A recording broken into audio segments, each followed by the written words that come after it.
Na watu wanalaumu kaka zao. Wewe unamlaumu kaka yako?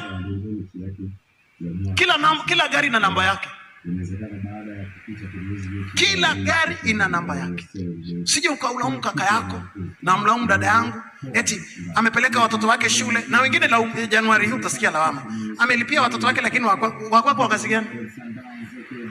Wanalipiwa ili nini? Yaani kabisa unalaumu, yaani kama ni jukumu la kaka yako, yaani ni jukumu la dada yako kabisa kulipa hizo ada. Nashangaa tena mashule yenyewe fedha.